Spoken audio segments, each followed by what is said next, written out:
Hello, this evening I'm going to show you how I took this super old, really awesome 1930s dual crystal microphone that was broken and retroed it with an Audio Technica 2040 microphone. So it looks really cool and old school, but it actually sounds really good and I can actually use it in the studio. And that's what you're hearing right now. So I'll show you how I did it. So here's the original housing of the original dual capsule crystal microphone. It's a Densei, I think is how it's pronounced.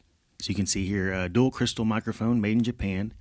It had two of these crystal foil capsules, and they were both broken. Here's another one that still has the original grill on it. And even if I could get it to work, I'm not sure how good it would sound. It was just going to be a conversation piece anyway. So these capsules were mounted onto this rail with these little brackets here that were set vertically.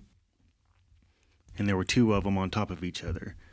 So I found out that those little brackets would fit the Audio Technica capsule. So if I take the Audio Technica apart, remove the XLR, and pull out the capsule, you can see the shape of the capsule fits those little brackets. So I took those brackets and I wrapped them in heat shrink tubing and I squeezed them together so they would fit tight. But then I had to drill holes in the bar and remount these brackets horizontally. And I actually had to do this twice because the first time I soldered them together, because the back of that bar has to be completely flush or it won't fit in the housing of the crystal microphone. So I end up screwing them in. That way they're actually more sturdy.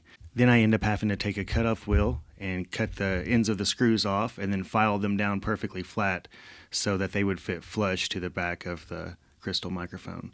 Then I got a new XLR cable and I just soldered it into place on the PCB of the Audio Technica. Then I applied this foam that was already in the Audio Technica. It fit perfectly in there as if it was made for it. And then I had to put these brackets back in. It was a pretty snug type fit, but it's actually really sturdy.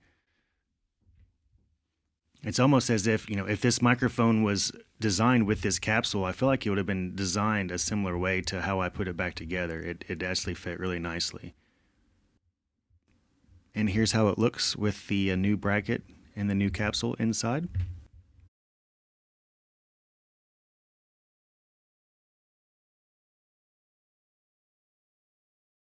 After that, it was just as simple as reapplying the screws.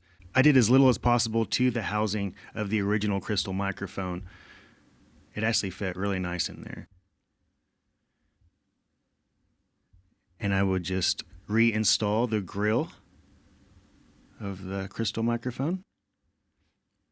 Then all I had to do is just remount it to the original mic stand bracket. And there you have it. It is a retro microphone, a 1930s dual crystal microphone with an Audio Technica 2020 capsule in it that looks awesome and sounds great too. Thanks for checking it out.